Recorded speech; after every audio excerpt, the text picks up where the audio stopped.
Who was the real Ragnar Lothbrok?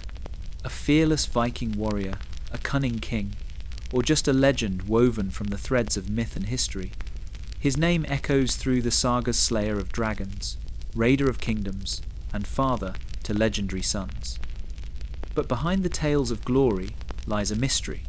Today, we journey through time to uncover the truth behind the legend. Was Ragnar real, or just a shadow cast by stories? Let's find out. Snow pressed heavy upon the roof beams, and the long night seemed endless.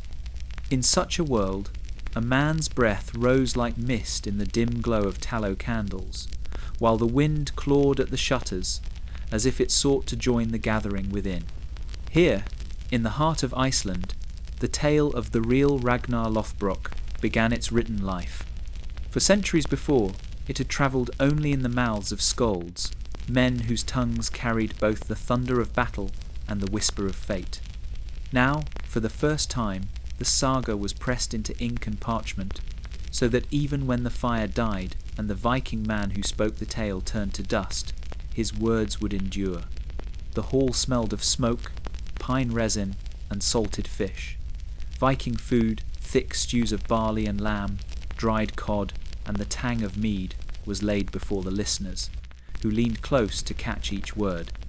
Children nestled against their mothers, their wide eyes reflecting the torchlight, for even the youngest Viking child knew the stories were more than idle fancy. They were memory, half true and half dream, a living chain to ancestors who had raised stones and spilled blood long before Iceland had known ink. The saga, teller's voice carried like the clash of oars against a frozen sea. He spoke of a man larger than life, yet bound by the same hungers and fears that stirred every Viking heart. Ragnar, he said, strode across the earth like a storm given flesh. His was a tale told from Greenland's icy shores to the warm harbours of the Mediterranean, and no Viking warrior failed to lean closer when his name was uttered. The wind howled, rattling the beams, but none stirred, for all were bound by the spell of the tale. The parchment before the scribe caught each word in dark ink, his quill scratching as though desperate to trap the fleeting fire of memory. What had been born in mead halls, told over the crackle of fire, was now laid down to outlast the breath of men. Ragnar was no longer only a story of the Viking campfire. He had become a saga carved in words, destined for every hall and hearth where men sought to dream of glory. They whispered of his battles, of his strange cowhide trousers that defied steel, of the serpent slain for a bride. And though each listener knew the line between truth and tale had long blurred, they did not care. For in the Viking soul, legend was as vital as bread, and a story told with fire could feed the spirit more than any feast. Outside, the snow fell without end, but within the hall, Ragnar lived, laughing, fighting, and dying 100 deaths to the beat of memory. The Viking men stamped their feet upon the packed earth floor. The women murmured with awe, and the children clutched at their cloaks, knowing they had touched the edge of something vast.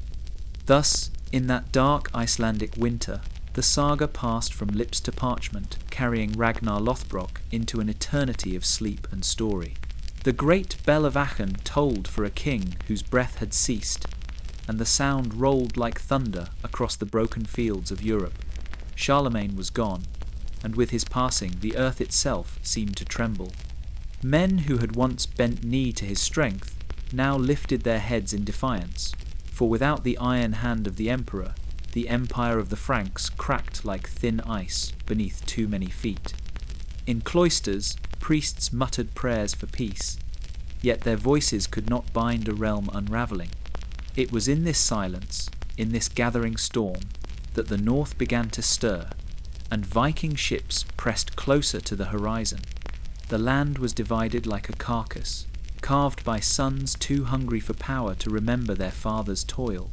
East, West and Middle Francia kingdoms, forged not by strength, but by quarrel and greed.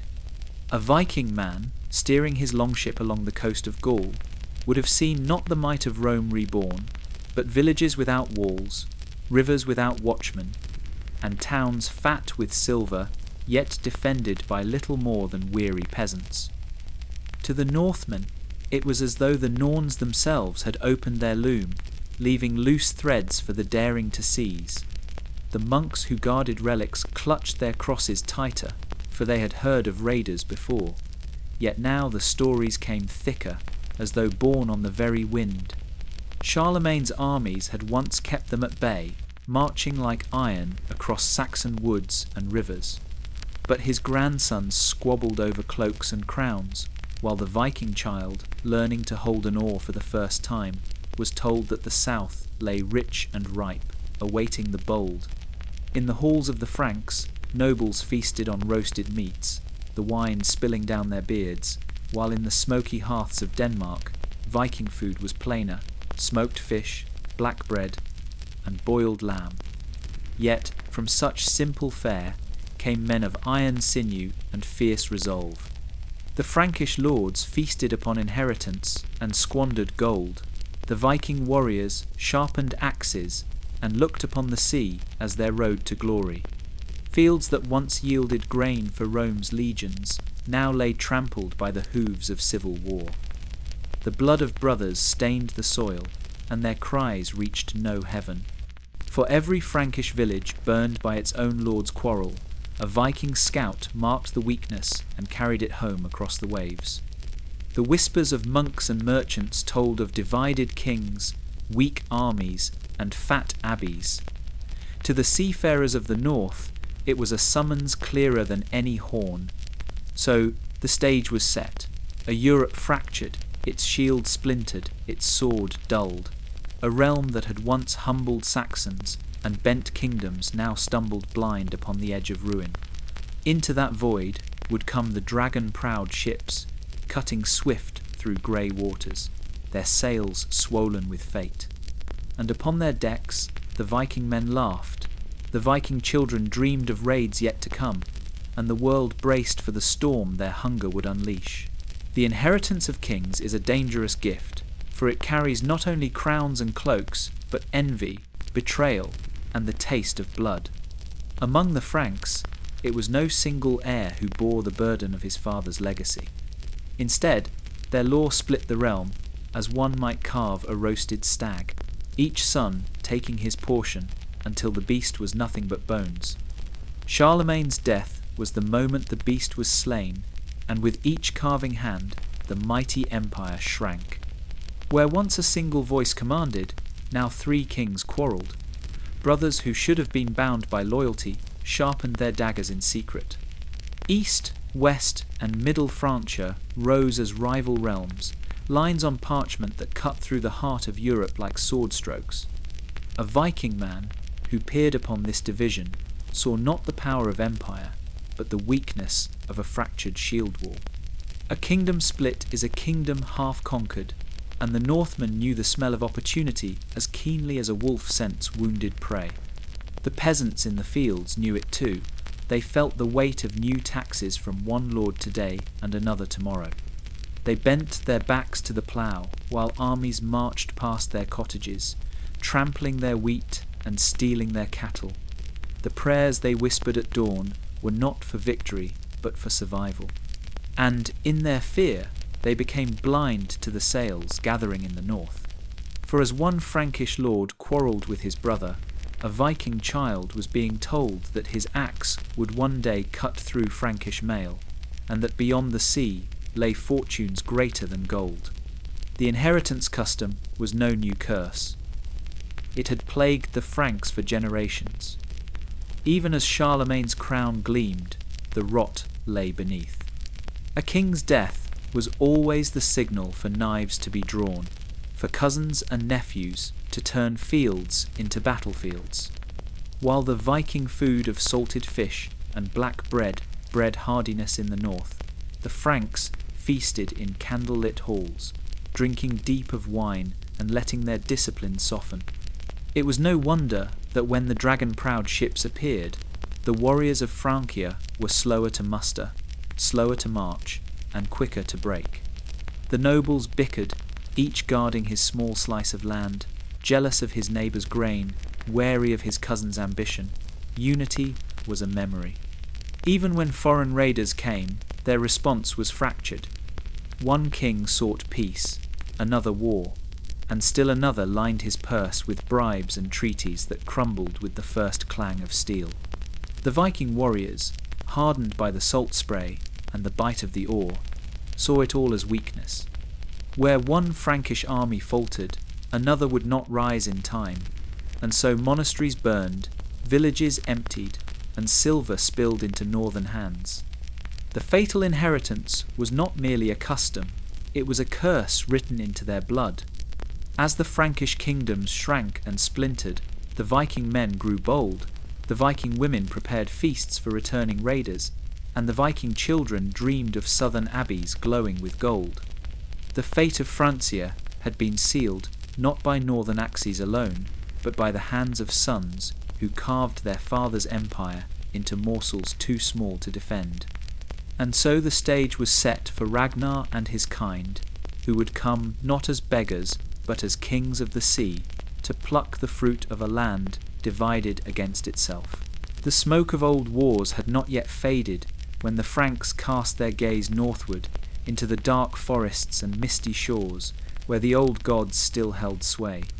Charlemagne had marched against the Saxons with fire and steel, his banners bearing the cross into a land that bent to no master. For 30 winters and more, the struggle dragged on, villages burned, forests cut with gallows, and rivers choked with the blood of those who refused to bow to Christ. To the Franks, it was victory. To the pagan north, it was a wound that would fester and call for vengeance. The Saxons, once free beneath the shadow of Woden's trees, were broken. Some bent their knees at the font, baptized with trembling lips, while others met death with curses on their tongues. Yet beyond them, farther still across the straits, the Danish kingdom stirred, watching with wary eyes. If the Franks had crushed the Saxons, then the Danes knew the storm would one day roll across their seas. The reckoning to come was already whispering in their halls. In long houses, lit by resin torches, Viking men sat with axes across their knees, speaking in low voices of the emperor who claimed dominion over all lands. They drank from horn cups, the mead thick with honey, and wondered how long before Frankish riders appeared on their own soil. The Viking child, curled against his mother's cloak, listened with wide eyes, learning that the world was divided, those who yielded and those who stood like stone. And in the firelight, the sagas promised that no Dane would fall without striking twice as hard. The winters were hard in the north. Viking food was simple: salted herring, dried lamb, stews of barley thick enough to stand a spoon upright. It bred men lean and enduring, forged by cold winds and the sting of the sea. These men watched their borders, watched the rivers, and sharpened their blades. For every church raised by the Franks, a runestone was carved in Denmark. For every bell rung in Francia, a hammer was lifted to Thor. When news came that Charlemagne was gone, the north hummed with quiet satisfaction. The king who had chained the Saxons and claimed half the world had gone to his grave, leaving sons who bickered like ravens over carrion. Yet the memory of his wars burned in the hearts of the Norse. The Franks had spilled too much blood, broken too many shrines, and carried too many captives south in chains.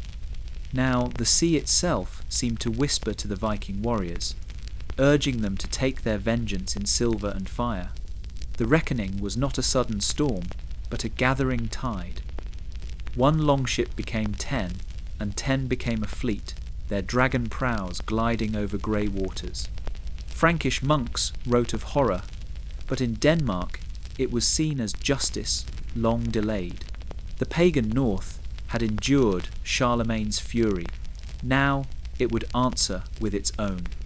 And when the oars struck the rivers of Gaul, when the Viking men leapt ashore with iron in their hands and laughter in their throats, the Franks would remember that every wound left untended bleeds in the end. The reckoning had come, carried on salt spray and the roar of northern war cries. It began with whispers on the coast. Fishermen mending their nets spoke of dark shapes rising on the sea. of long, narrow hulls that moved like hunting wolves across the waves. At first, it was a trickle, just a few ships, gliding silently into coves at dawn, their dragon prows snarling at the mist. From them leapt men with axes and round shields, Viking men whose eyes burned with the fire of hunger and glory. They came swiftly, struck hard, and vanished before the villagers could summon their lords. What seemed at first like chance storms upon the shore soon became a season, a rhythm, a new tide. The dawn of Viking raids fell heavy upon monasteries that had known only the sound of prayer. Bells that once rang to call monks to worship now clanged in alarm as Norse steel clattered against church doors. Viking warriors prized these places not only for the silver chalices and gold-bound books, but because they were soft and undefended. Monks held crosses, not swords. Their treasures gleamed brighter than any poor peasant's hut, and their walls crumbled like clay beneath fire and axe. The seas carried more than ships, they carried terror itself. A Frankish villager standing on the banks of the Seine might see a black sail on the horizon, and feel his stomach turn to water. He would rush to warn the lord of the manor, but the raiders often came too fast. Smoke rose on the horizon long before help could be mustered, and when the smoke cleared, there was nothing left but ashes and bones, for the Viking child at home in Denmark would eat that winter from food, carried off southern fields, grain, salted meats, and wine never meant for northern mouths. Yet for the raiders themselves, this was not only plunder, it was fate. Viking food on the voyage was coarse, dried fish gnawed at sea, bread baked hard as stone, water tinged with salt. But when the raid was done, they feasted like jarls, roasting stolen oxen on spits, drinking wine as though it were mead. Around the fire they laughed, their songs carrying far into the night, while captives wept in chains nearby. For the Viking man, this was proof that the gods had favoured his oar and his blade. Each year the trickle grew, 10 ships became 30, and 30 became fleets that darkened the waters like storm clouds. They struck at coasts, then rivers, then deep into the heartlands, following waterways that led them to towns and trading centres rich beyond imagining. The Franks fought where they could, but divided and weary from their own quarrels, they could never strike all at once.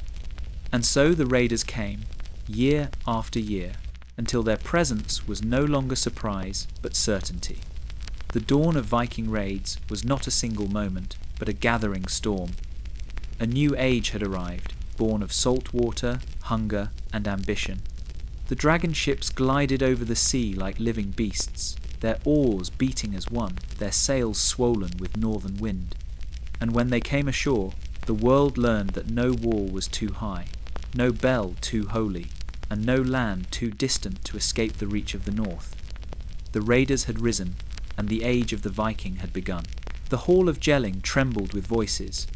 Smoke from pine torches curled upward to the rafters, and the smell of roasted mutton and tarred shields filled the air. Upon the high seat sat Horik, king of the Danes, a man whose crown rested not upon iron law, but upon shifting sands of loyalty and fear. His eyes, sharp as the edge of a spear, watched every jarl at the feast, for he knew that each smile hid ambition, and each toast might mask betrayal. The throne of Denmark was no fortress. It was a seat balanced upon a blade. Horik had won his crown, not by peaceful inheritance, but through the blood of kin. Rivals slain, brothers cast down, nephews driven into exile, the path to kingship was lined with bones. Yet even so, whispers followed him like wolves in the night. In the north, ambitious jarls muttered of his weakness. In the south, the Franks tested his strength with silver in one hand and swords in the other. The fragile weave of his rule could unravel with a single tug, and he knew it. To the Franks, Horik was both threat and tool. They sought to divide the Danes as they had divided themselves, setting one claimant against another. Louis the Pious had even favoured a rival, Harold Clack, hoping to topple Horik's seat. But the king of the Danes was no fool. He played the game as best he could, bending at times, resisting at others, all while the Viking men of his realm clamoured for raids and plunder. For every envoy who arrived with words of peace, there were longships being caulked and fitted, their dragon prows ready to slice the waters of the Seine. The court was restless. Viking warriors stamped their boots, eager for battle, their voices rising like thunder. They longed to raid again, to carry back silver and slaves, to return with spoils enough to make the hearth fires burn brighter through winter. At Horic's tables, Viking food was laid out in abundance: salted fish, roasted pork, thick stews of beans and barley. Yet no feast could quiet the hunger for conquest. For a Viking man, wealth came not from ploughs, but from swords, and too much peace made hands itch for blood. Even the children of Denmark felt the pull. A Viking child, watching his father sharpen an axe by the hearth, dreamed not of tending cattle, but of steering a ship through fog, of leaping ashore to seize treasures from foreign halls. Horic's throne might have wavered, but the spirit of his people was iron, and it pressed him ever toward war, even when his heart weighed heavy with caution. Horic's rule was a dance upon storm waters. To his jarls he offered gifts and plunder, to the Franks he offered letters of peace. Yet, when fleets of longships returned from raids swollen with spoils, it was not to the Franks he bowed, but to the roar of his warriors, who lifted him high on their shields as king of sea kings. Still his crown trembled, for in Denmark loyalty was as fleeting as smoke, and rivals always waited in the shadows. Thus Horic ruled, bound between two fires, the ambitions of his own jarls and the wary eyes of the Franks. His reign was fragile, yet it set the stage for greater storms to come. For beneath his uneasy peace, the Viking Age grew bolder, and soon men greater than Horic, men like Ragnar Lothbrok, would rise from the mists, carrying the fury of the north upon their oars. The forests of Saxony groaned beneath the weight of iron. For 30 long winters the clash of steel echoed through oak and ash, as Charlemagne's hosts marched again and again into the pagan frontier. What had once been quiet groves, where Saxon priests raised offerings beneath sacred trees, became killing grounds, where Frankish swords cut down warriors and altars alike. The war was not swift, it was a grinding stone, wearing away a people who clung to their gods as fiercely as a drowning man clings to driftwood. At first, the Saxons rose like wolves. They struck from the woods, their spears dripping with Frankish blood, their war cries echoing in the night. A Viking man wandering south in those years might have seen villages aflame, heard the chants of defiance carried on the wind. But for every victory the Saxons won, Charlemagne returned with more men, more steel, more fire. He built fortresses upon their rivers, planted crosses where idols once stood, and left gallows as stark warnings to those who dared resist. For the Saxons, it was not only a war of swords, but of spirit. Children were dragged to the font, baptized in rivers where their fathers had once offered sacrifice to Woden. Mothers wept as their sons swore oaths to Christ under threat of death. Some bent their knees, their voices trembling with forced prayers, while others chose the blade rather than the cross. The soil grew fat with blood, and the crows circled endlessly above the frontier. Beyond the border, the Danes watched. In their smoky longhouses, Viking warriors listened as traders and fugitives spoke of the emperor, who demanded that all men bow to a single god. The Viking child, crouched near the fire, heard these stories with wide eyes. If the Franks had broken the Saxons, could Denmark be next? His father tightened his grip on his axe, for he knew the tide of war that crushed one people could soon wash upon his own shores. The Franks brought order with cruelty. They cut down sacred trees, those ancient pillars where generations had sworn oaths. They poured blood into rivers, not in sacrifice, but in conquest. Monks followed behind armies, chanting, building churches on broken ground. Yet even as they claimed victory, resentment smouldered. Viking food, smoked fish, thick stews, and bread coarse as bark fed men whose bellies were lean but whose will was unbroken. From such hard living, warriors were born, who saw the Franks not as gods chosen but as tyrants to be resisted. When at last the Saxons lay broken, their altars shattered, and their chiefs slain, the pagan frontier was quiet, but only on the surface. Denmark now stood face to face with Francia, the new neighbour forged from conquest. What Charlemagne had won through fire, his sons could not keep with strength. The Saxon wars had dragged the north into the light of Frankish ambition, and the Danes felt its heat upon their backs. Thus the reckoning brewed. For while the Franks boasted of triumph, the Viking men sharpened their axes, the Viking women urged their sons to stand firm, and the Viking children dreamed of a day when the smoke of Frankish towns would darken their own skies in vengeance. The frontier had been forced to bow, but beyond it the storm gathered, waiting for the moment to strike. The sea was never silent.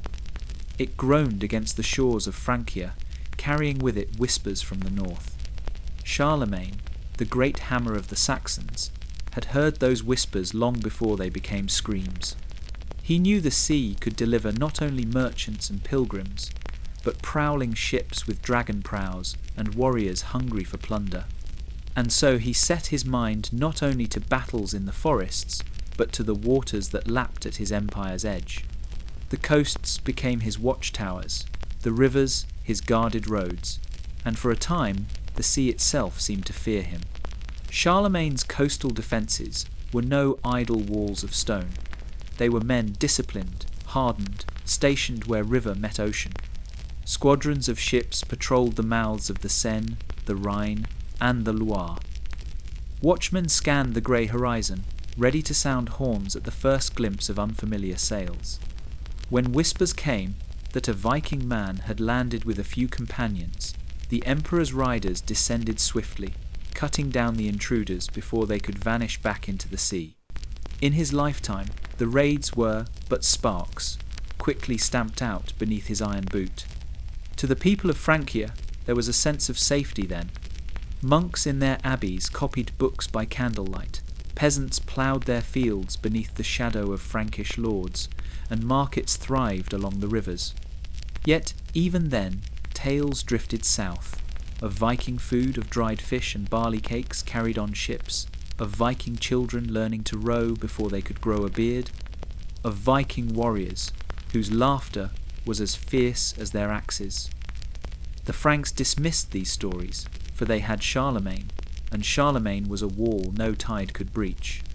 But no wall stands forever.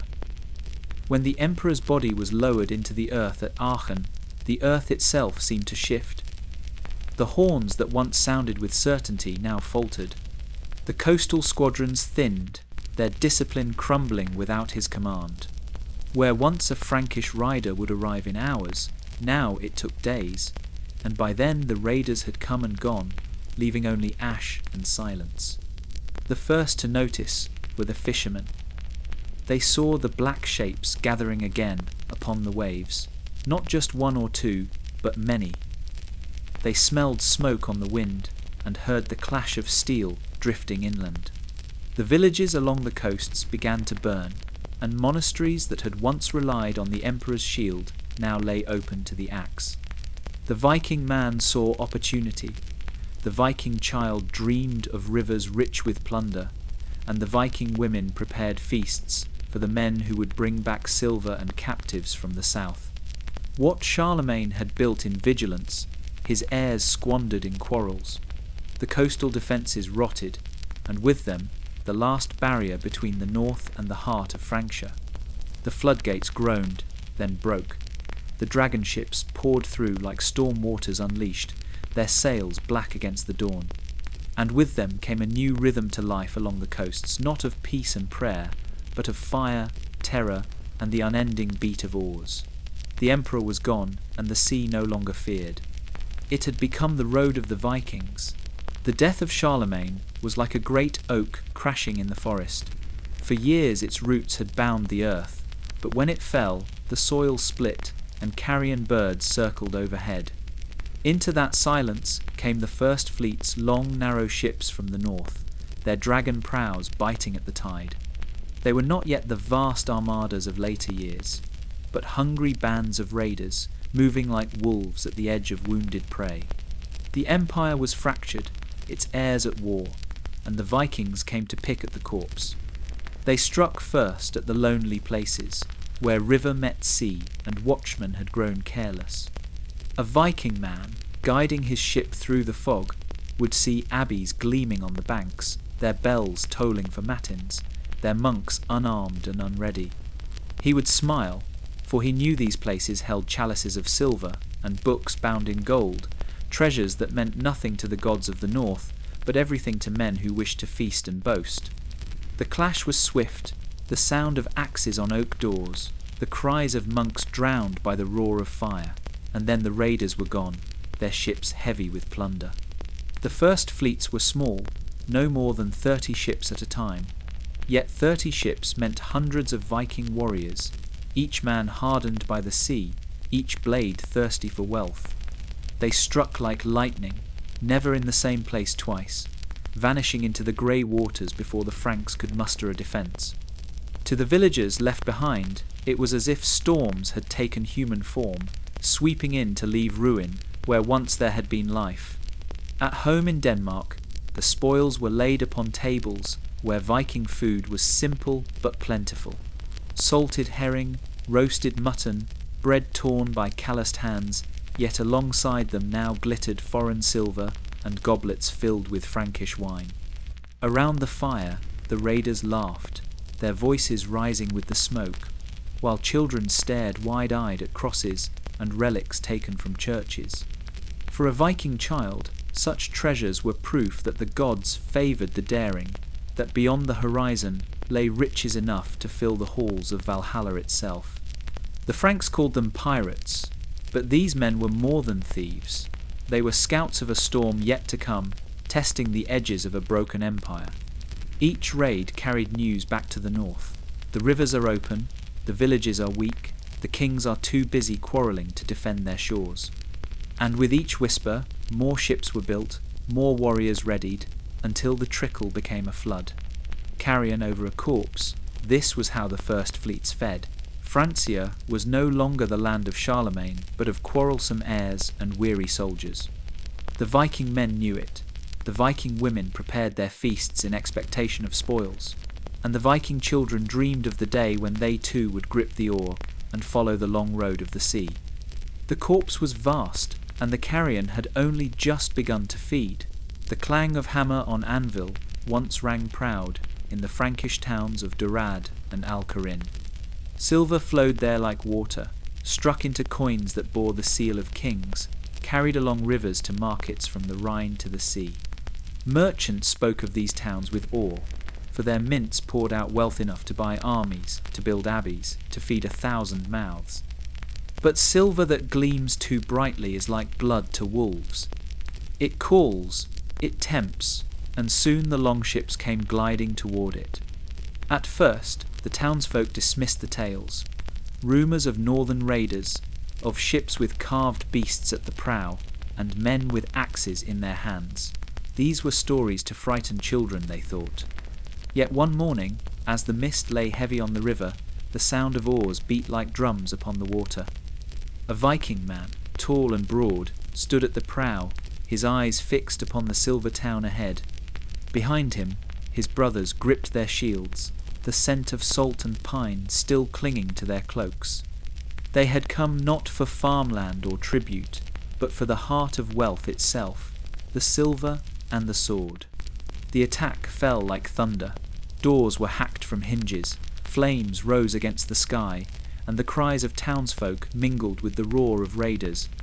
Viking warriors swarmed the streets, axes flashing in the morning light. The Mint, once a place of steady hammer song, now echoed with the crash of steel and the screams of men cut down. Silver ingots and coins were stuffed into sacks, chalices lifted from altars, and relics seized as trophies. For a Viking man, each piece of silver was more than wealth. It was proof of victory, a gift for the gods, and a promise of mead-filled nights to come. Back on the ships, the spoils gleamed. The raiders' bellies were filled with stolen Frankish wine and Viking food, brought from home smoked fish, bread as hard as iron, lamb roasted over open flame. They feasted as the river carried them away, their laughter rolling across the waters like mockery. A Viking child, sitting by the fire in Denmark, would later see his father pour out handfuls of Frankish coins, silver spilling like moonlight onto the earth. He would touch the treasure with awe, dreaming of the day when he too would take the oar and earn such glory. The Franks tried to resist, but divided and slow, their response came too late. Alcarin fell, as Dorad had fallen, its silver stripped, its streets blackened by smoke. The mints that once gave strength to kings now fed the forges of northern warlords.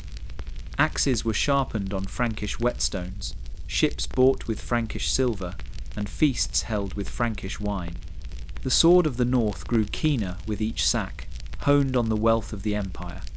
Thus the pattern was set, silver drawn from the south, carried across the sea to fill the hands of men who lived by the axe.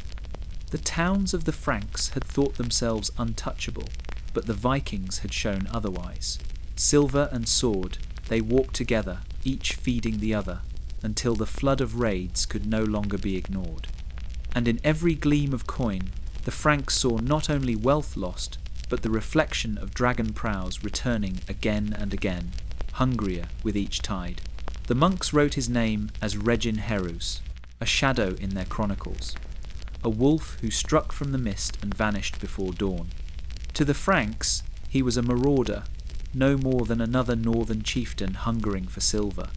Yet in the smoky halls of the north, where skalds lifted their voices and firelight danced across carved beams, his name was spoken with awe.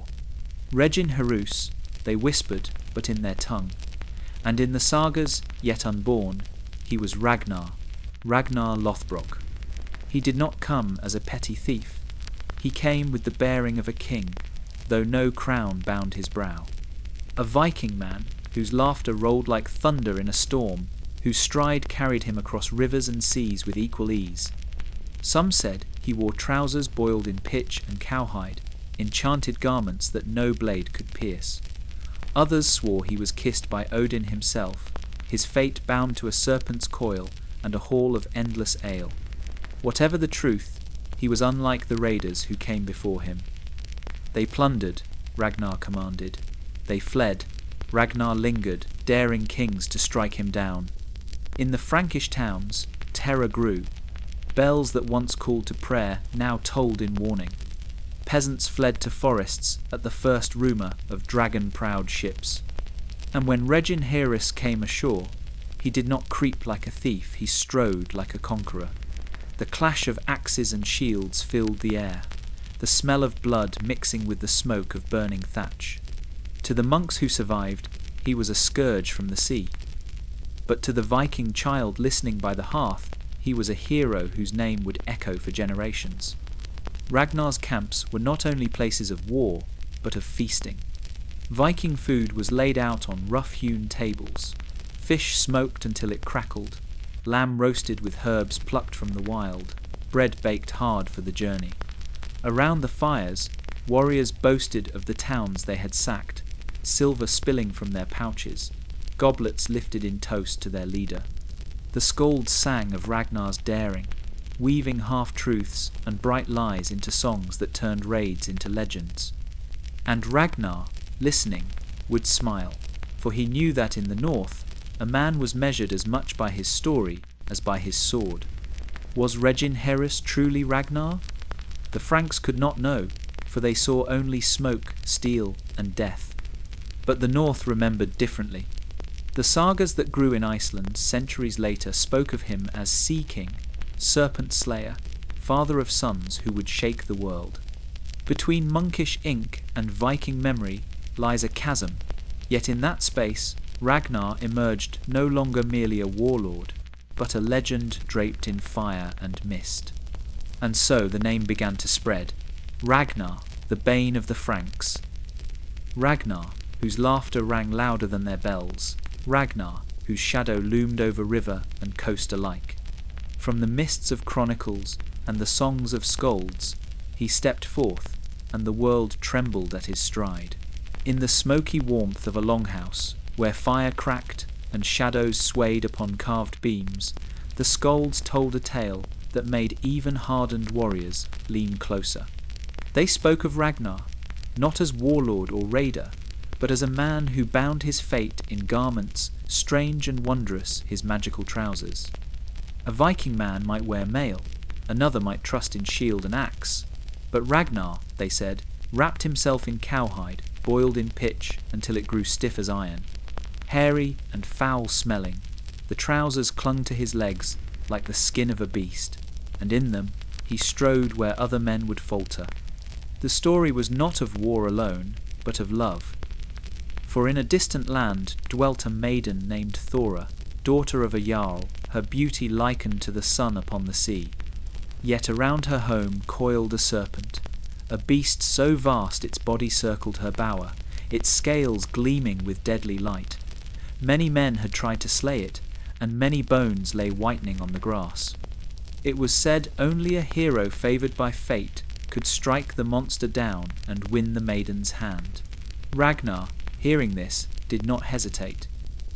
He took the cowhide, soaked it in pitch until smoke rose from the cauldron, and fashioned his enchanted trousers. When he pulled them on, they stank of tar and beast, but he laughed, saying that no serpent's bite could pierce such armour. With axe in hand, he set out, his heart burning hotter than the forge, his mind fixed upon both the serpent and the shining prize that lay beyond. The battle was fierce. The serpent hissed, its coils lashing like whips, its maw opening to reveal fangs sharp as spears. Ragnar advanced, the hairy trousers shielding his legs as he waded through the beast's thrashing. His axe struck true, biting into scale and flesh, and the ground shook with the monster's death cries. When it lay still, its coils broken, Ragnar stood drenched in sweat, his breath rising like steam in the cold air. And so he claimed Thora, serpent bride, whose beauty was said to have tamed even Ragnar's wild heart. Around the hearth, Viking food was passed, as the tale was told, platters of lamb, bowls of barley stew, fish roasted upon spits. Children listened wide-eyed, their mouths full, their minds filled with images of a Viking man striding fearless into battle with only strange trousers and a will unbending. A Viking child would dream that night not of ploughs or fishing nets, but of serpents slain and brides won through valour. Whether the tale was truth or woven fancy mattered little. What mattered was the fire it kindled in the hearts of those who heard it. The skald's voice rose above the crackle of flame, telling how Ragnar laughed as he fought, how fate bent itself to his will. And in that moment, men believed the hairy trousers were more than pitch and cowhide. They were the symbol of Ragnar himself, a warrior who dared where others trembled, who sought love and glory with equal hunger, and who carved his legend from serpent's blood and song. Before Ragnar, the coasts of the south had felt the bite of raiders, but they came and went like storms wild, sudden, and soon forgotten. They were pirates, no more than bands of desperate men seeking plunder enough to fill their bellies and return to their smoky hearths. But Ragnar was different. He was not content with silver weighed in handfuls or cattle driven from a single village. He was the first of a new breed, the Sea King's men, who ruled not from halls of timber alone, but from the rolling decks of long ships, their crowns forged of steel and salt spray. In the longhouses of Denmark, the Viking men whispered of him with awe. While others struck at the edges of the world and vanished, Ragnar lingered, claiming land, demanding tribute, bending his will upon foreign kings. His fleets were not mere gatherings of chance comrades, but armies bound to his name, warriors who swore loyalty as much to him as to their own jarls. In his presence, men felt the pull of fate, as though Odin himself had guided Ragnar's oar. When he led his ships upriver, their dragon prows gleaming in the dawn, it was not the scurrying of thieves, but the march of an army upon water.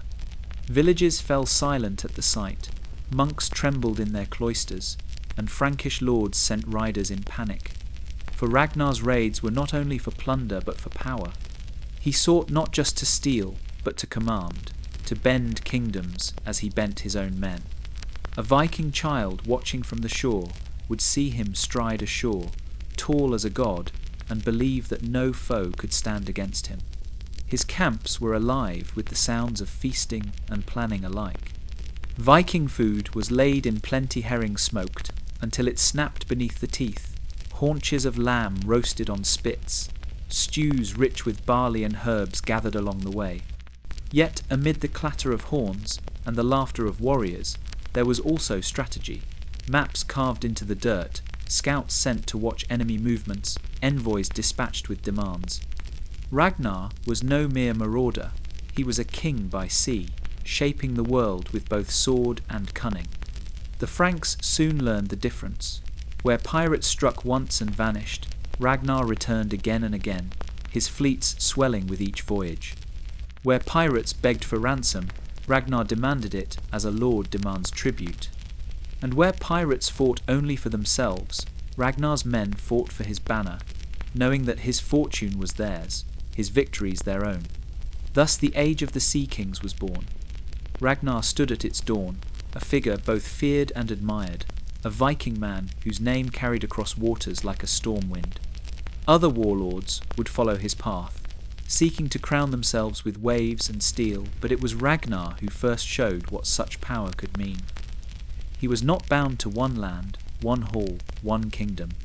His kingdom was the sea, and his throne the deck of a dragon ship, and from that throne he ruled with the laughter of a conqueror and the hunger of a wolf. The winds carried Ragnar southward, his dragon-proud ships gliding into the lowlands of Frisia, where river met sea and the earth was flat as a shield laid upon the ground. Here marshes steamed in the dawn light, and trading towns thrived on salt, furs, and silver. It was a land of wealth, rich in cattle and coin, and it was here that Ragnar first carved his name not only in fear but in power. No longer merely a raider, he gained a foothold land granted by a king who sought to tame the storm. Charles the Bold, grandson of Charlemagne, was no fool. His empire cracked at the seams, its borders gnawed by enemies, and its crown made lighter by the quarrels of kin. When Ragnar appeared with his fleet, Charles sought not only to fight, but to bind him, as one might bind a wolf with scraps of meat. Land in Frisia was the offering, a gift meant to keep the Viking at bay, to turn his hunger toward guarding the coast instead of tearing it apart. For a time, it seemed a bargain struck between sword and crown. Ragnar built camps upon the flat land, raising timber halls where Viking food was shared in feasts of roasted lamb and smoked fish carried from the sea. His men laughed around the fires, their shields hung upon the walls, their bellies full of Frankish ale as well as northern mead. For the first time, a Viking man ruled openly in Frankish soil, not as a thief in the night, but as a lord in the daylight. Traders came, offering cloth and coin, and Ragnar's followers swaggered through the markets as if born to the land. Children of the north ran along Frisian fields, Viking children whose eyes were wide at the strangeness of the flat earth and its endless cattle herds. They played with local boys, sharing bread and learning foreign words, while their fathers sharpened axes and spoke of glory. Yet beneath the laughter there was unease. For Ragnar was not a man to be bound, and the wolf does not long wear a collar. The Frankish lords grew wary.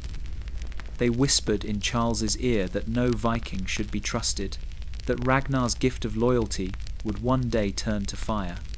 And Ragnar himself, restless as the tide, soon tested the limits of favour. When he demanded more, when his hunger for silver and land could not be satisfied with what had been given, Charles grew cold.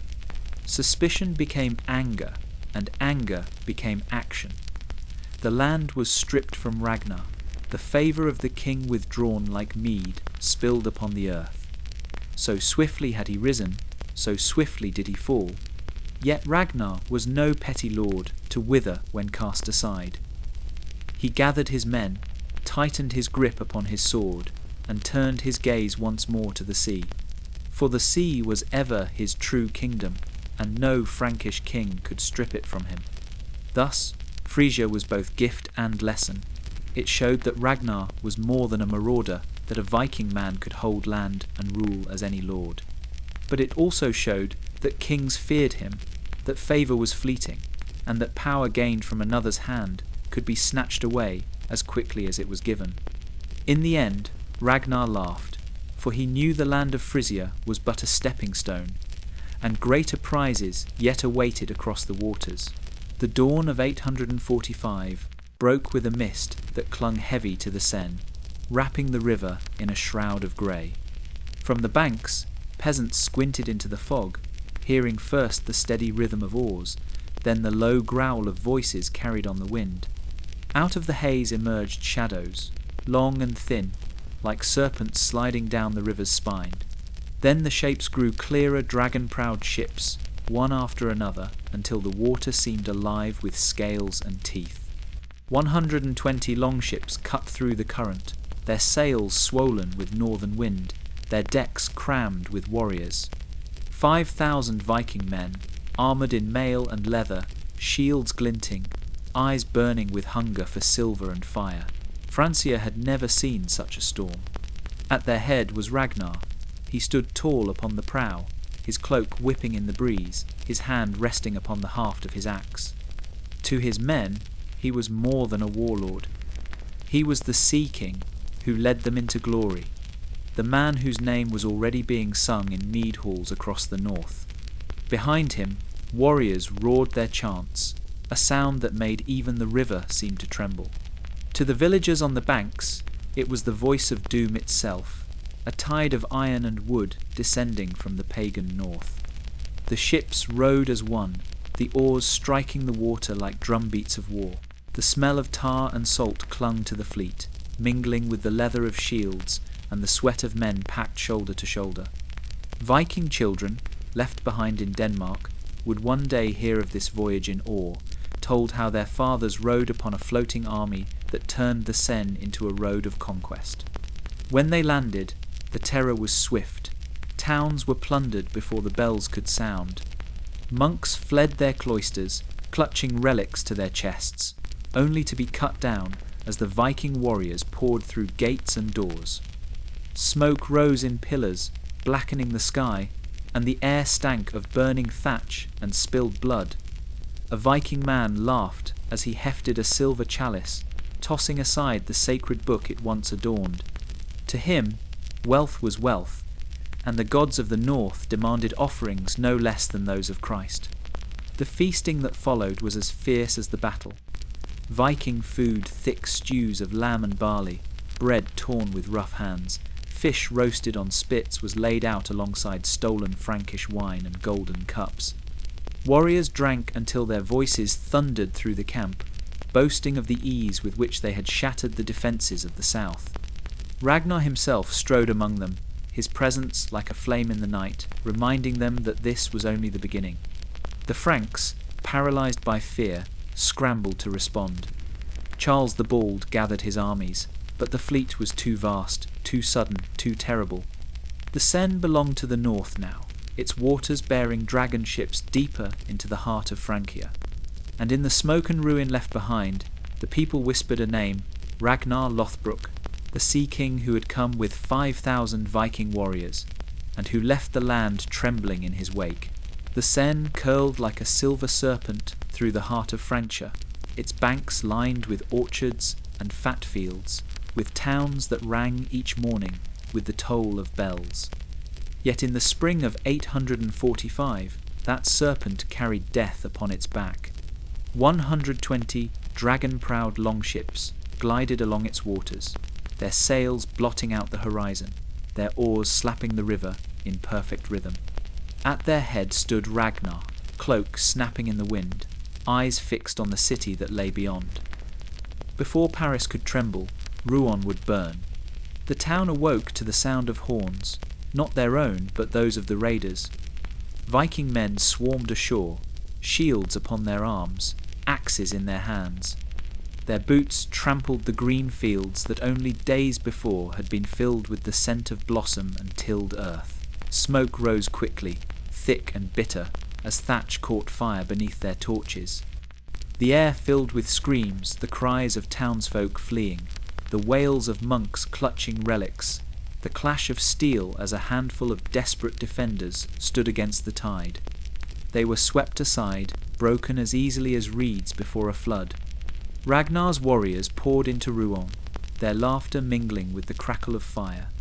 The mint silver was seized, churches stripped of chalices and bells, and homes plundered until only ashes remained. A Viking man lifted a cask of Frankish wine to his lips, spilling crimson down his beard as he roared his triumph. Another filled his pouch with coins, their weight clinking like music. And when night fell, the feasting was wild.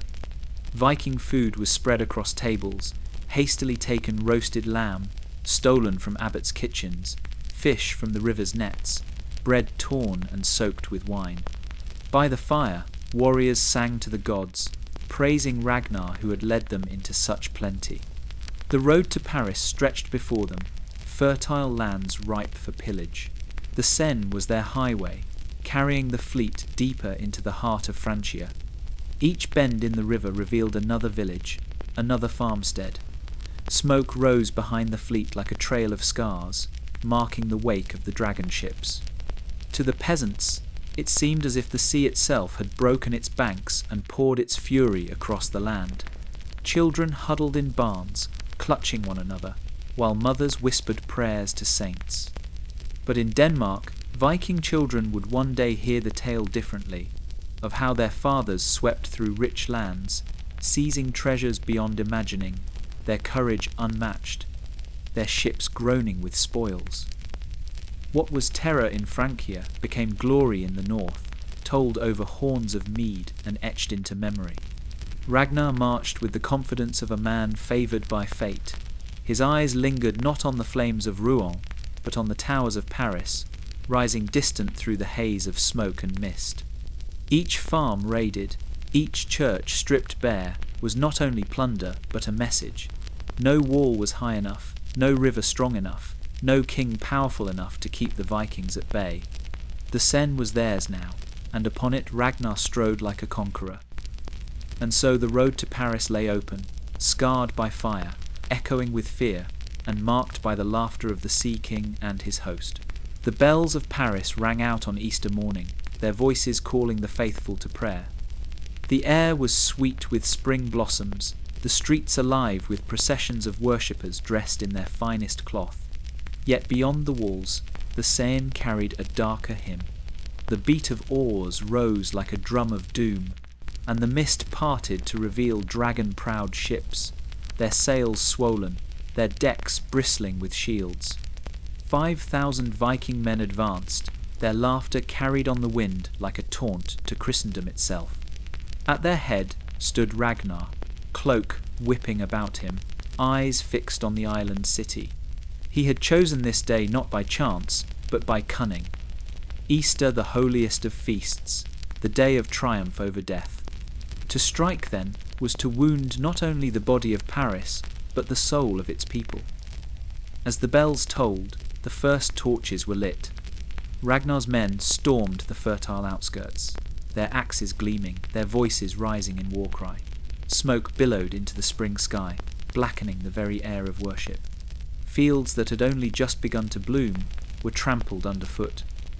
Farmsteads were torn apart, their stores of grain spilled into the mud, their livestock driven into the hands of raiders.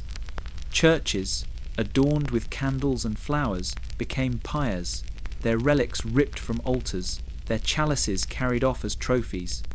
Monks clutched crucifixes in trembling hands, but their prayers were drowned beneath the clash of steel and the laughter of Viking warriors. For a Viking man, the day was a feast of plunder. For the Franks, it was a vision of the world undone. Captured warriors were herded together, their eyes wide with terror. On a small island in the river, Ragnar gave his command. The sacrifices began. Over 100 men, seized in battle, were offered to Odin. the air filled with screams and the chants of Norse tongues calling to the gods. The Seine itself seemed to darken as blood spilled upon its stones. To the horrified Franks watching from the far bank, it was as if the old gods of the north had risen to mock them. Their holy day turned into a spectacle of heathen triumph. Yet for Ragnar's host, the sacrifice was not cruelty, but covenant. It was an offering to the All-Father for victory, for safe passage, for glory yet to come. Around the fires that night, Viking food was laid out in abundance. Lamb roasted on spits, bread stolen from monasteries, fish pulled from the Seine. Horns of mead and casks of Frankish wine passed from hand to hand, and the songs of the warriors rose high above the smoke. To a Viking child, hearing of this day in the years to come, it would be told not as horror but as greatness, a tale of men who dared strike at the heart of the Frankish world. Paris shuddered as its people huddled behind walls, hearing the echoes of slaughter and the roar of distant feasting. Ragnar had struck with precision, turning Easter's promise of resurrection into a vision of despair. And as the fires glowed red against the night, the city understood. The gods of the north had come to war, and their chosen king laughed upon the Seine. The smoke of burning fields still curled above the Seine when Ragnar's fleet cast its shadow across Paris. The air stank of ash and spilled blood, yet in the Viking camp laughter still rang. Warriors boasted of silver taken, of monks slain, of chalices drunk dry with mead. Fires crackled, turning stolen lambs and cattle into Viking food, and the night seemed to promise only triumph.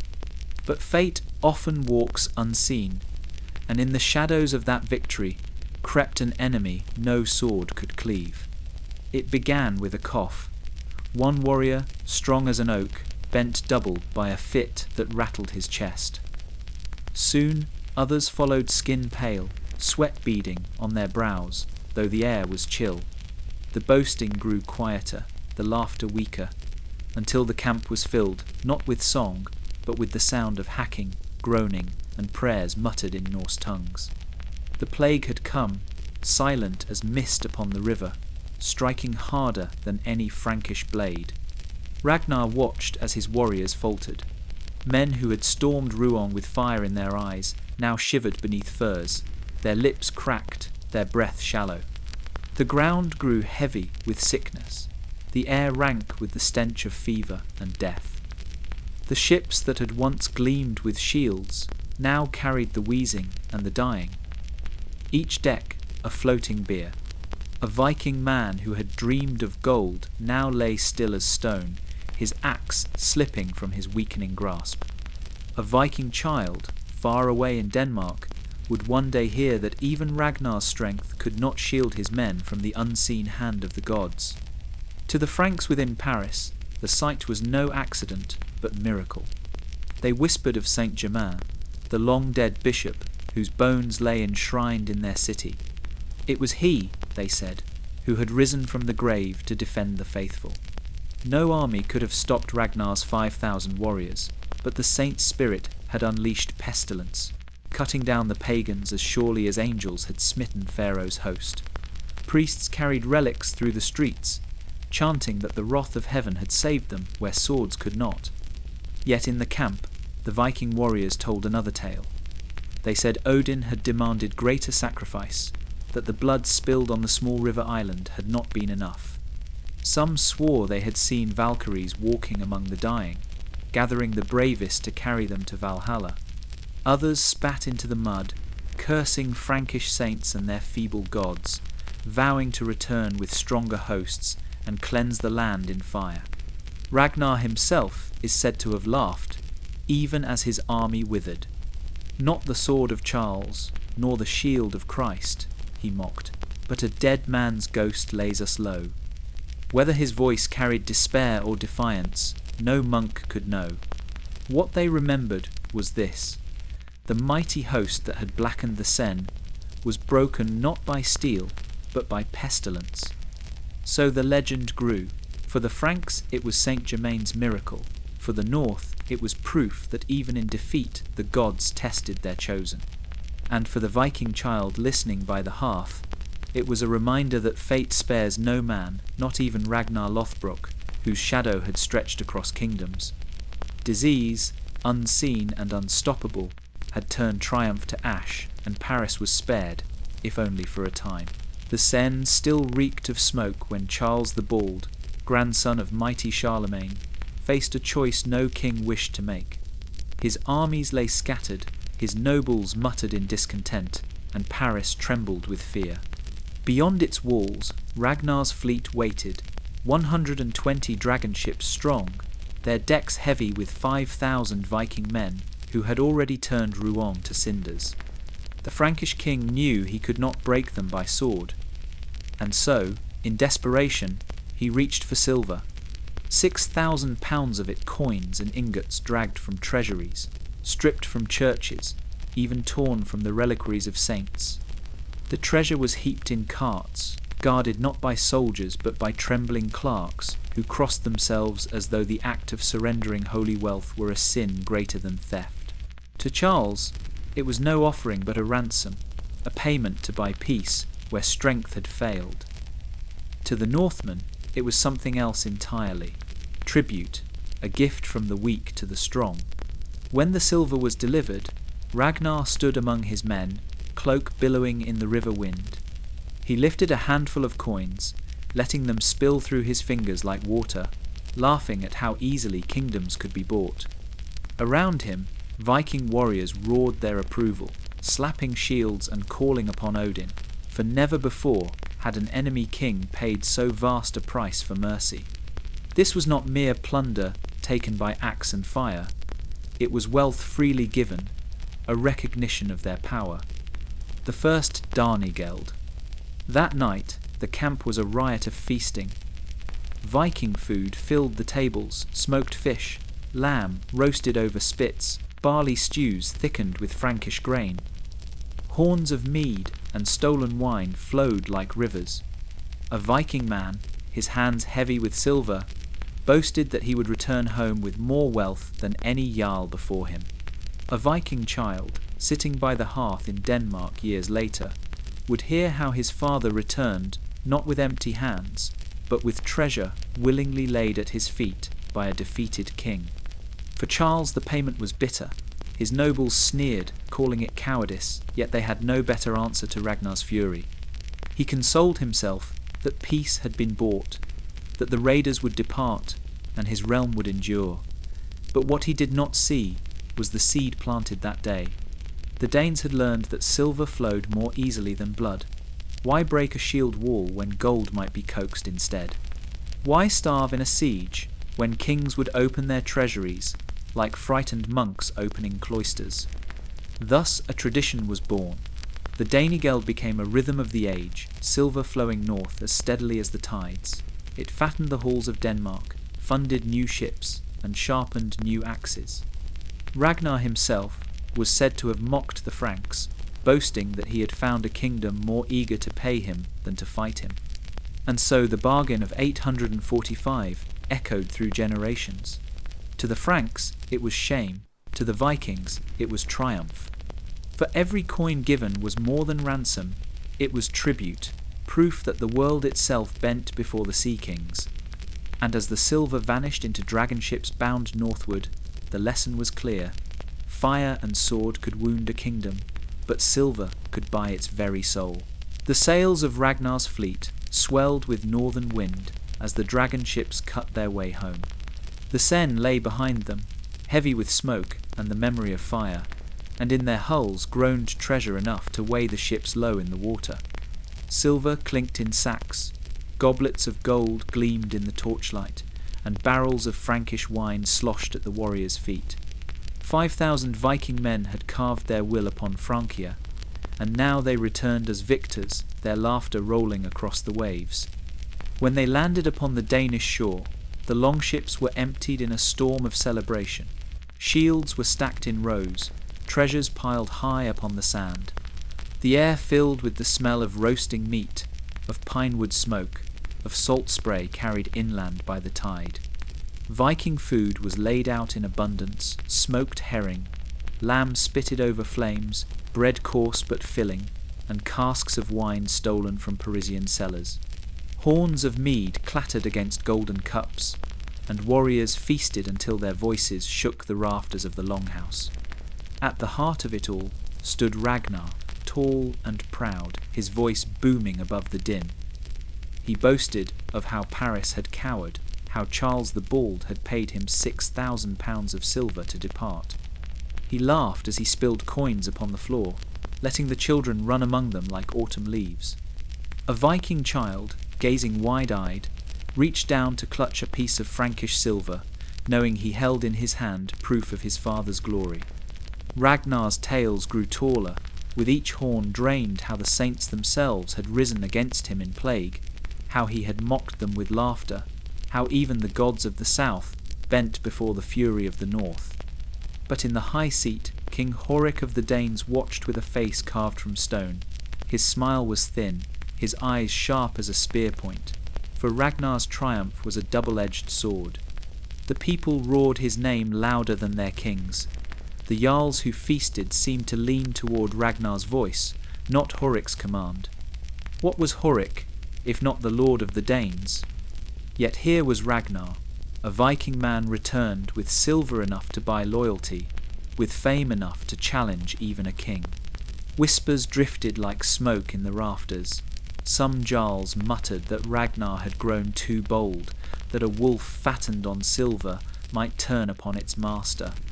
Others said Horik should beware, for the gods favoured Ragnar, and to strike at him would be to strike at fate itself. Horik's uneasy smile hid a storm within. He raised his cup to Ragnar, called him a great warrior, a true servant of Denmark, but in his heart suspicion gnawed like a rat in the dark. For Ragnar was not a man to kneel. He was a sea king, born to rule the waves, not to bow in another's hall. The treasures of Paris glittered not only as plunder, but as promise of what more might be won, and of how far Ragnar's shadow could stretch. Denmark rejoiced at his return, but beneath the song and smoke the hall was divided. Thus Ragnar's triumph carried both glory and danger. He had returned to Denmark a hero, yet heroes often grow too great for crowns already worn. As the night wore on, and the warriors feasted, Horik's smile faded to thought. Silver had made Ragnar powerful, but power made him dangerous. And in the hushed corners of the hall, where firelight dimmed, the first whispers of betrayal began to coil like serpents in the dark. The hall of Jelling was heavy with silence when King Horik rose from his high seat. The fires burned low, casting long shadows across the faces of jarls and warriors gathered there. On the benches, men shifted uneasily, their hands resting on the hilts of their axes, their eyes darting to the treasure piled upon the floor, silver and gold brought from Francia by Ragnar and his followers. What had been won in fire and blood now lay under the gaze of a king whose smile was colder than the winter sea. Horik had listened long enough to Ragnar's boasts, to the thunder of warriors who claimed the raid upon Paris had made Denmark greater than ever. Yet in the smoke-filled hush of his hall, he spoke words that struck like spears. Too much silver breeds envy, too much glory breeds defiance. Francia will not see us as kings, but as wolves. And wolves must be culled before they turn on their master. His gaze lingered on the wealth, but his meaning was plain. He would not allow Ragnar, or any other, to rise so high that the king's own shadow seemed small. At dawn, the killings began. Warriors who had followed Ragnar south, men who had returned with their arms full of Frankish silver, were seized in their homes or dragged from the feasting benches. Some protested, others spat defiance, but all met the edge of the sword. A Viking man who had laughed over stolen wine one night was hanged from the gallows the next. The air of Denmark filled with the bitter smell of blood and smoke, not from foreign lands this time, but from its own hearths. The plunder itself was gathered, carts laden with coins and relics stripped from the Paris raid. Horik sent much of it back to the Franks, a gesture meant to appease Charles the Bald, to soothe the wrath of the cross-bearers, and to buy peace with silver once more. But to the Viking warriors who had bled for that wealth, it was a humiliation deeper than any wound. What they had seized with axe and fire was surrendered with bowed heads, as though the Danes were servants and not conquerors. In the longhouses, anger brewed, Viking food, fish, smoked, black, mutton, stewed with barley, was eaten in silence now, without laughter, without song. Men muttered that Horik had betrayed his own, that he had stripped Denmark of its honour to keep his throne secure. A Viking child, hearing his father curse the king, learned that glory could be stolen not only by enemies, but by kin. The cracks in Danish power widened. Some jarls whispered their loyalty to Ragnar, others plotted their own rise, while Horik tightened his grip with fear and execution. The unity of the realm frayed like an old sail in the storm, and beneath it all lay a truth none could deny. The king had shown his hand, and it was a hand that struck not only at foes across the sea, but at the very men who carried his crown upon their shields. Thus, Horik's revenge upon his own was a bitter harvest. He had cut down rivals and sent back the wealth that might have forged an empire, but in doing so, he planted seeds of mistrust that would grow for generations. The Viking man still sharpened his axe, the Viking woman still baked bread and salted fish, the Viking child still dreamed of raids upon distant shores, but now their songs carried a darker note. For they had seen that the greatest danger to a sea king was not always the Frankish sword, but the envy of his own king at home. The smoke of Ragnar's raids drifted far beyond the shores of Francia, carried on the tongues of traders, monks, and warriors, until his name became a storm in every hall. In Ireland, they whispered of him as the scourge of monasteries, a Viking man who leapt from ship to shore with the swiftness of a hawk. In Francia, he was remembered as the wolf who wrung silver from a king's trembling hand. And in England, the sagas claimed he strode through battlefields with laughter on his lips, his axe drinking deep. Yet, between each tale lay fog, and within that fog Ragnar grew larger than life, no longer man alone, but myth. The monks who survived his fury painted him as a devil upon the waters, a heathen lord who mocked their god even on holy days. They wrote of fire-consuming abbeys, of chalices stripped from altars, of captives dragged away in chains. But in the smoky halls of the north, the skalds wove different songs. There, Ragnar was sung as Odin's chosen, a sea king whose sails blotted out the sun, whose footsteps shook foreign soil. Each raid, each plundered town, was stitched into a saga that blurred truth and dream. In Denmark, Viking food was set upon rough-hewn tables, bowls of stew steaming with lamb and barley, flatbread still warm from the hearth, fish smoked until it crackled. Around the feast, men spoke of Ragnar's deeds. Some swore they had sailed with him in Ireland, where monasteries fell like dry timber beneath his axe. Others claimed to have seen him in Francia, mocking Charles the Bald while silver spilled at his feet. And still more told of England, where Ragnar faced kings with no fear, standing in the shield wall like a god among men. Each tale contradicted the next, yet no one cared, for the sagas lived stronger than the truth. The Viking child listened with wide eyes, clutching his father's hand as the firelight danced. To him, Ragnar was not only a man, but a promise, that one day he too might take to the sea, strike down serpents, and return with treasures enough to make the gods themselves take notice. He did not question whether Ragnar truly wore hairy trousers boiled in pitch, or whether he slew the serpent to win his bride. To the child, every word was true, because every word made his heart burn with longing for the oar and the sword. Even among Ragnar's enemies, the line between fact and fable blurred. Some swore he commanded fleets larger than empires, others that he walked unharmed through fire, or that Odin's ravens flew above his ships. For every silver coin plundered, a story was minted. For every monastery sacked, a legend was born. And so Ragnar drifted into the mists of legend, half man, half myth. a Viking man whose laughter was said to echo across seas, a sea king whose shadow fell on Ireland, Francia, and England alike. The truth of his life was tangled with song and ink, but to those who spoke his name, the truth mattered little. What mattered was the fire he left behind, the sagas sung in smoky halls, the wide eyes of Viking children, and the echo of oars that seemed never to cease upon the waves. The sea that had so often carried Ragnar to glory turned against him at last.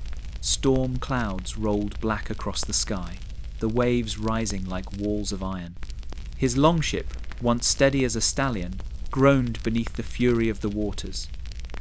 Oars splintered, sails tore like parchment, and warriors clung to the rails with white knuckles as the wind howled like wolves. Ragnar himself stood tall at the prow, his cloak whipping in tatters, his voice raised in defiance. But even a sea king cannot command the storm forever. With a final shudder, the ship was torn upon the rocks of Northumbria, cast broken into the surf. The survivors staggered ashore, drenched and weary, their weapons heavy with salt. It was not the welcoming sight of a village ripe for plunder that met them, but the spears of King Eilar's men. The Saxon lord had long feared the dragon ships, and now fate had delivered their master into his hands. Ragnar fought like a wolf cornered, his axe cleaving shields, his roar echoing above the clash of steel. But numbers weighed against him. One by one, his men were cut down or dragged into chains, until the Sea King himself lay bound in fetters of iron. They brought him to Ella, who gazed upon him with cold triumph. Here was the scourge of England, the terror of coasts, the Viking man whose name had darkened kingdoms. Yet Ragnar, though weary and bloodied, laughed. His voice rolled through the hall, mocking his captor. "I am Ragnar Lothbrok," he said, "and my sons will come like storm clouds after me." Eilar's face hardened, for he knew the truth in those words. Still, he would make of this man an example. They dragged Ragnar to a pit dug deep into the earth. Within it writhed serpents, thick-bodied adders, pale vipers, coiling and twisting in endless hunger. Their hisses rose like the whisper of death itself. The crowd gathered, silent with dread, for no warrior, no matter how mighty, could triumph there. Ragnar was cast down into the pit, his body striking the earth with a thud. At once, the snakes slithered over him, their fangs snapping, their coils tightening.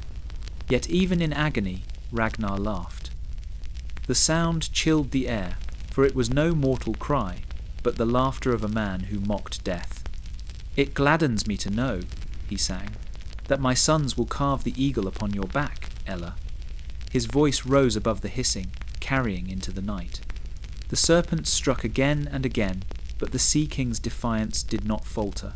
He laughed until his voice broke, until the pit grew silent, save for the rustle of scales.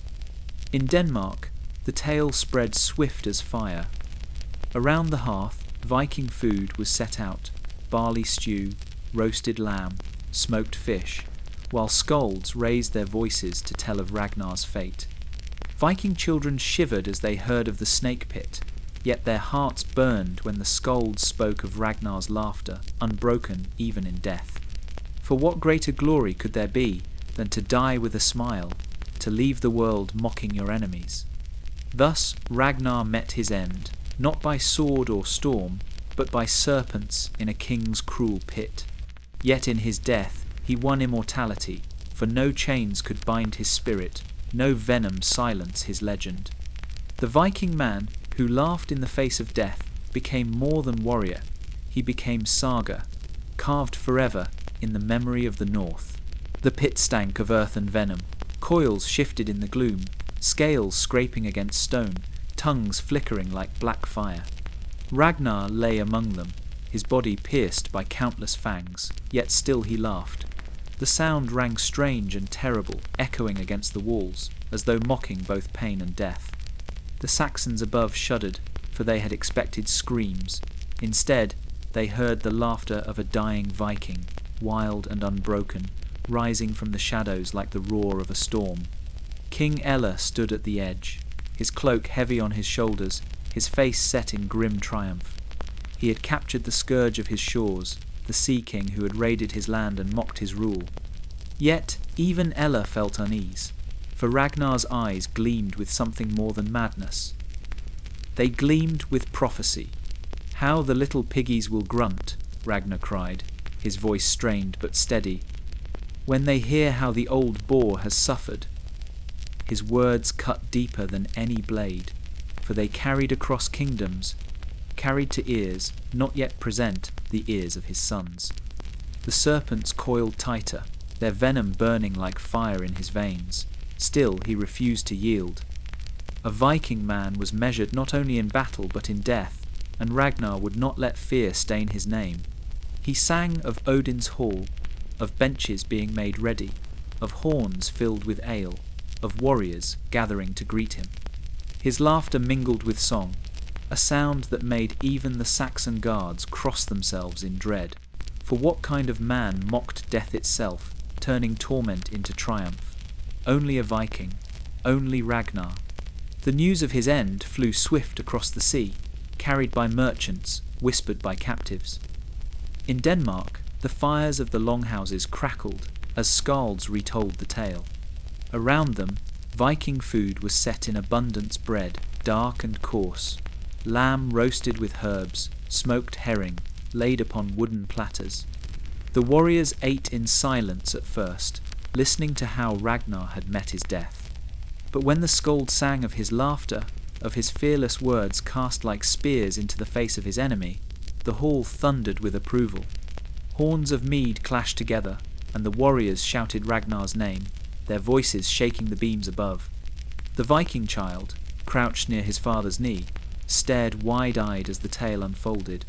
He imagined his own steps upon the earth, dreamed of one day laughing in the face of enemies as Ragnar had. For what greater gift could a man give his sons than the echo of courage, a death that turned fear into fire? Ragnar's end was not silence, not defeat. It was a spark thrown into the hearts of all who heard it. And so Ragnar's laughter did not die in that pit. It rose like smoke into the night, carried across seas and centuries. The Saxons had thought they buried a man. Instead, they had birthed a legend. The laughter of a dying Viking still rings, even now, in the memory of the North, a defiance so fierce that not even death could silence it. The news of Ragnar's death crossed the sea swifter than any sail, carried by merchants, by captives, by whispers that clung to the salt wind. When it reached Denmark, it struck like thunder. The Sea King had fallen, not to sword or shield wall, but to the cruel pit of serpents in Northumbria.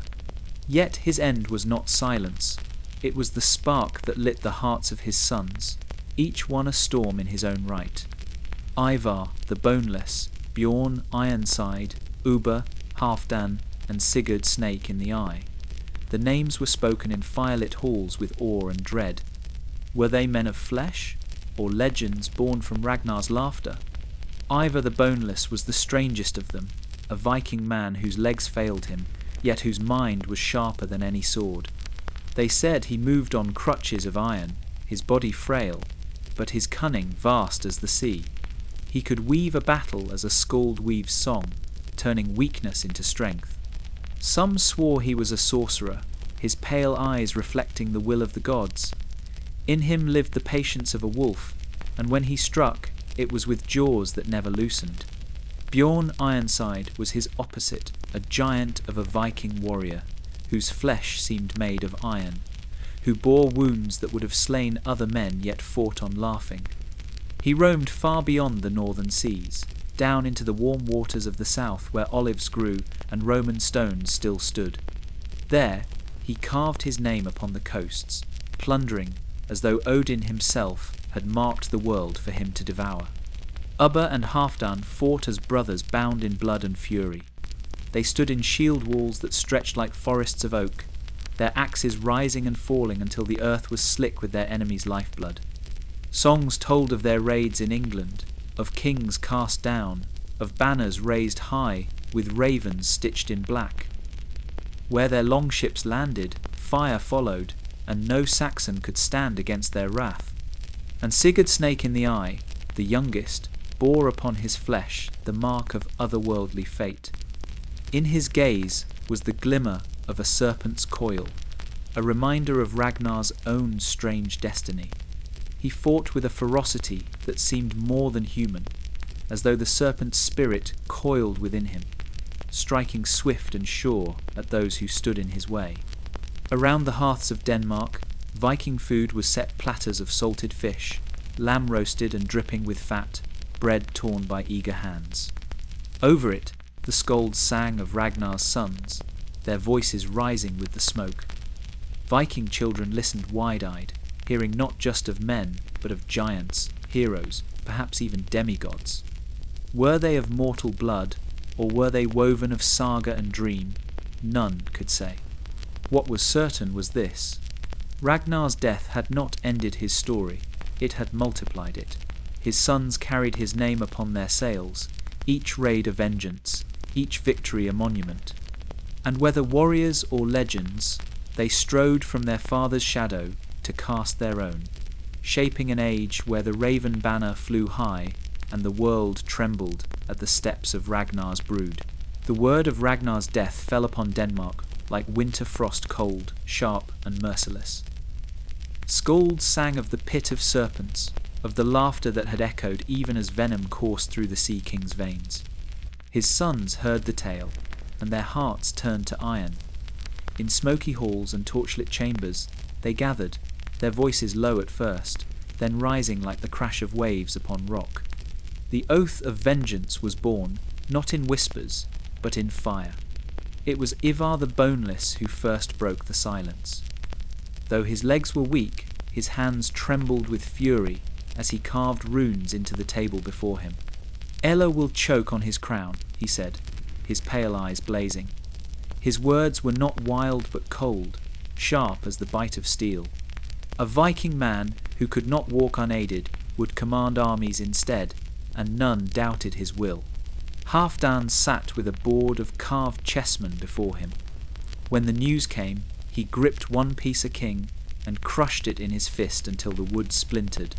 Blood welled beneath his nails, yet he did not flinch. "So shall Ella break," he growled, his teeth bared.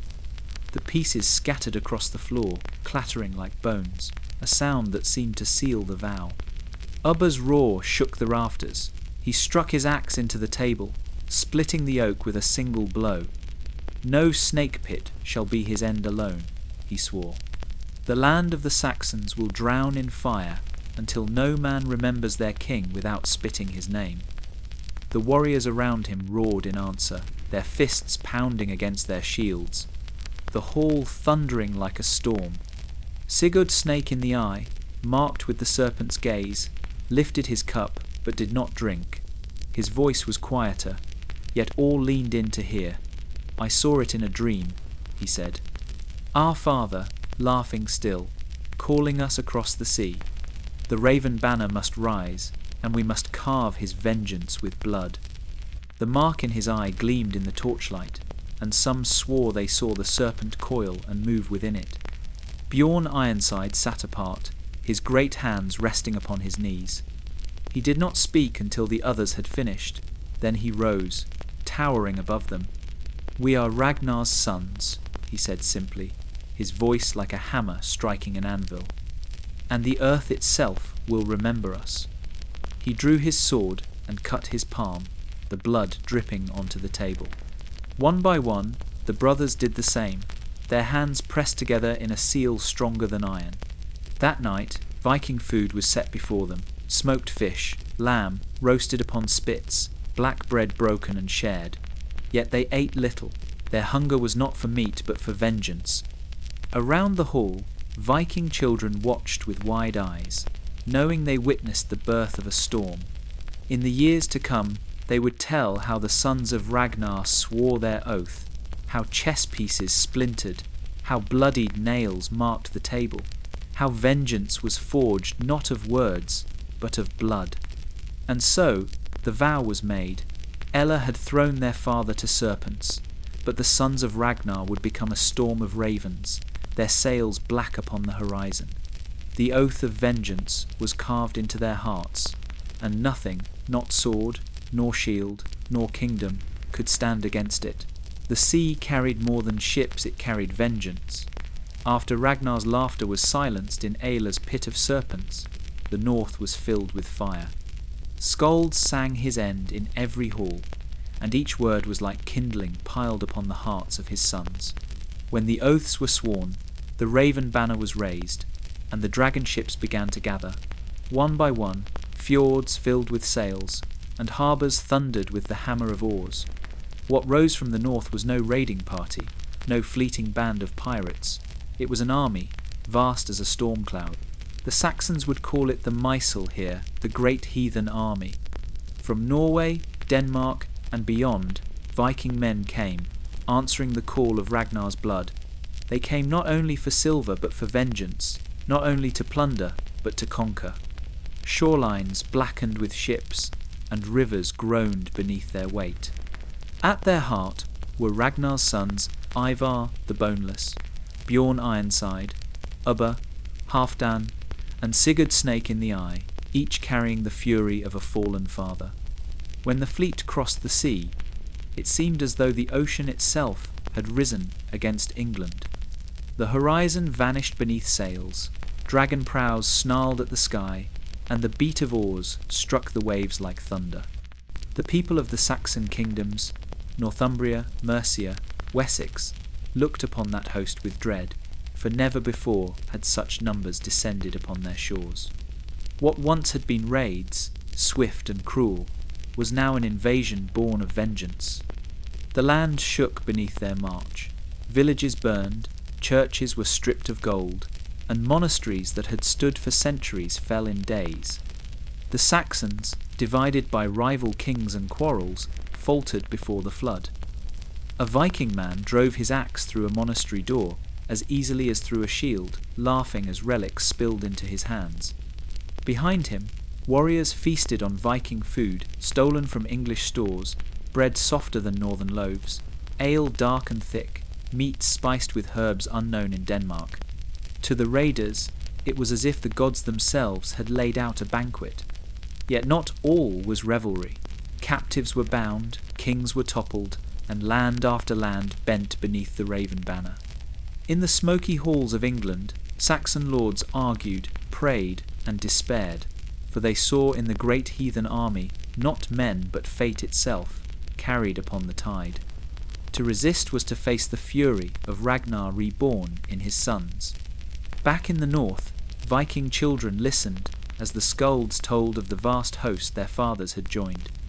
They imagined the black sails, the clash of swords, the burning of towns, and their hearts leapt with longing. They dreamed of the day they too would grip the oar, carry the axe, and carve their names into the bones of kingdoms. Thus Ragnar's death was not his end, but his seed. From the pit of serpents rose an army greater than any the Saxons had ever known. The great heathen army was his laughter made flesh. His vengeance carried on 5,000 blades. And when it swept across England, it carried with it the truth no king could deny. The age of the Vikings had come in storm and fire, and the sons of Ragnar would not rest until their father's name was avenged. The sea was never enough for Bjorn Ironside.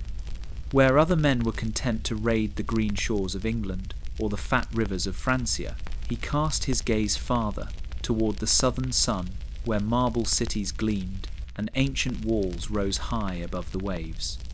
The blood of Ragnar burned in him, restless, unyielding. He was a Viking man who sought not only plunder but renown, not only gold but a place among the sagas. And so he gathered ships, filled them with warriors eager for fortune, and set his sails for the wide waters of the Mediterranean. The journey south was long, yet the dragon ships held steady. Their oars beat like the hearts of wolves, their sails snapped in winds that carried the scent of salt and heat. The warriors endured the voyage with the discipline of men born to the sea. Viking food was shared sparingly, barrels of dried fish, bread baked hard enough to last the weeks, and mead thinned with water to keep the thirst at bay. Yet each night, when the ships drew close upon the waves, their voices rose in song, filling the night air with hymns to Odin and Thor. Even the stars above seemed to burn brighter for their ambition. When at last the coasts of the south appeared, the warriors gazed upon a world unlike any they had seen. Olive groves stretched across the hills, vineyards gleamed with ripening grapes, and cities of stone sprawled beneath the sun, their towers older than memory.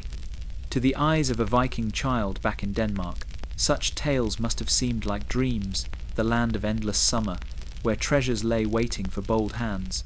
But for Bjorn and his men, it was no dream. It was a feast spread upon the earth, ripe for the taking. They descended upon the shores with fury. Towns that had known only fishermen's sails now saw dragon prows slicing into their harbours.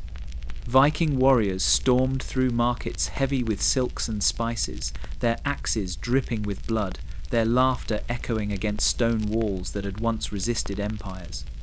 Churches were stripped of relics, mansions emptied of gold, and the cries of the conquered mingled with the clash of steel. Bjorn's name spread like wildfire. To some, he was a demon upon the waters, his ships a swarm of locusts devouring the coasts. To others, he was a hero touched by the gods, a sea king who had dared to strike at lands thought untouchable. Each raid, each victory, wove another thread into the tapestry of his legend, until his fame stretched from the northern fjords to the sunlit harbours of the south. Around the hearths of Denmark, skalds told of his deeds, their words flowing like mead. Viking children leaned close, their mouths full of smoked lamb and coarse bread, their eyes wide as they heard how Bjorn Ironside had carved his name across the world. A Viking man, they said, could win glory at home, but only a true sea king could make the earth itself his battlefield. Thus, the Mediterranean learned the taste of the north. Bjorn returned with treasures beyond imagining, golden goblets, silks bright as flame, spices that perfumed the halls of Denmark. Yet more than silver, he returned with a legend that outshone all plunder. For in the south, under the burning sun, Bjorn Ironside had proven that Ragnar's sons were not bound by horizon or shore. They were storms upon the sea, and the world itself was theirs to claim. The fire in the longhouses burned low, but the stories burned brighter. Generations after Ragnar's bones had mingled with the earth, his name still thundered in the mouths of skalds. A Viking man seated by the hearth would pass the horn of mead, his voice rising as he told how Ragnar had mocked kings, slain serpents, and laughed in the pit of snakes. A Viking child, curled against his mother's side, listened with wide eyes, not knowing where truth ended and saga began, for in the north, both were woven together like warp and weft. The men who had followed Ragnar, who had seen his sails on the Seine, or marched with his sons across England, were long dead. Yet their tales lived on, swelling with each retelling. A skald's tongue was sharper than a sword, and each verse he sang added new glory to old deeds. In smoky halls, Viking food was laid upon rough tables, smoked herring, thick stews of barley, bread dark from coarse flour, while the voices of storytellers filled the rafters. The taste of lamb and mead mingled with the taste of legend, and so Ragnar grew, not in flesh, but in memory. Centuries later, when Iceland had become the land of parchment and quills, monks and poets set these tales to ink. The sagas were written not for warriors on campaign, but for families gathered against winter storms, for men and women who hungered for the greatness of their ancestors. They read of Ragnar's hairy trousers, his serpent bride, his raids on Paris, and his defiant laughter in death. Yet by then, the deeds had grown tall as mountains. What might have been 30 ships became 100. What might have been a skirmish became a war, and what might have been a man became a legend kissed by gods. In these writings, Ragnar was no longer only a raider. He was the father of dynasties, the slayer of monsters, the chosen of Odin himself. His sons became titans, their battles told with the same weight as the struggles of empires. To the scribes, who set pen to vellum, it mattered little whether every detail was true. What mattered was the spirit that a Viking man should live boldly, fight fiercely, and die laughing. And so Ragnar stood straddling two worlds. In one, he was flesh and blood, a sea king who carved his name upon Francia's rivers, who bled in battles like any other man. In the other, he was a saga, given breath, his footsteps shaking kingdoms, his laughter echoing in the halls of Valhalla. Between them lay centuries of retelling, each Viking child who listened by the hearth, adding his own fire to the tale, each skald who sang beneath the rafters, giving Ragnar new life. Thus, from saga to history, Ragnar Lothbrok became eternal.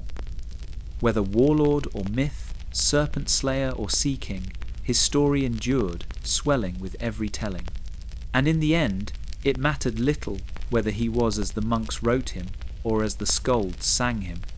What mattered was that he remained, forever alive in the smoke of the hall, in the taste of mead, in the dreams of Viking children, who longed to take to the sea and laugh as Ragnar had in the face of death. The wind howls across the fjords, carrying with it voices older than memory. In the long houses of the north, where smoke curls through rafters and firelight dances across carved beams, his name is still spoken. Ragnar, the Viking king who laughs in death.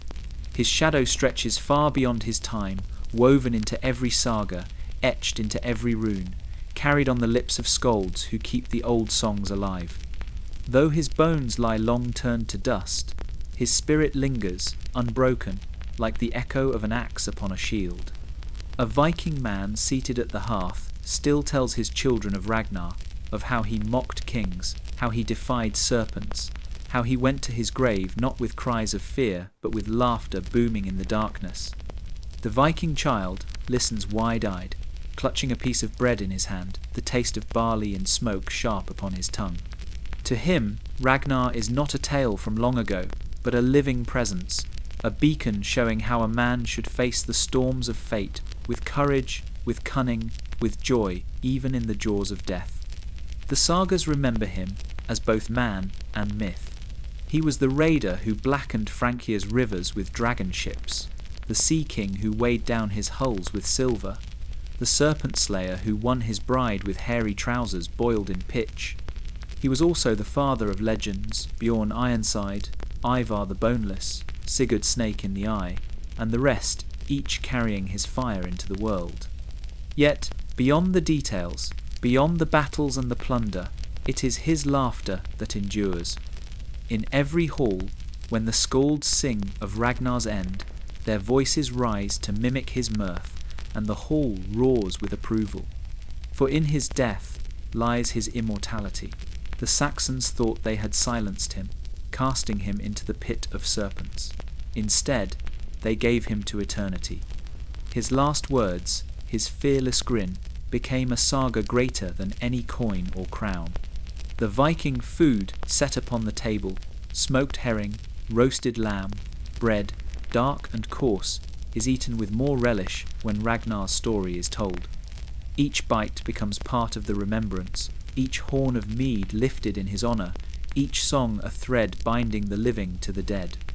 In Francia, in England, in Ireland, his name lingers like smoke upon the land, carried in chronicles written by frightened monks. In Denmark and Iceland, his memory shines brighter, sung in verses that make him a son of Odin, a hero fated to stride into Valhalla laughing. Between ink and song, between history and legend, Ragnar lives, forever straddling both worlds. And so the saga closes, yet never ends.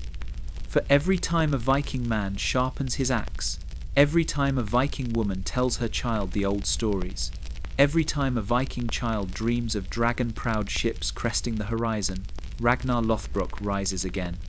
The Viking king, who laughed in death, has outlived kings and empires. He lingers in firelight, in song, in the restless hunger of the sea. And as long as stories are told, his laughter will never fade.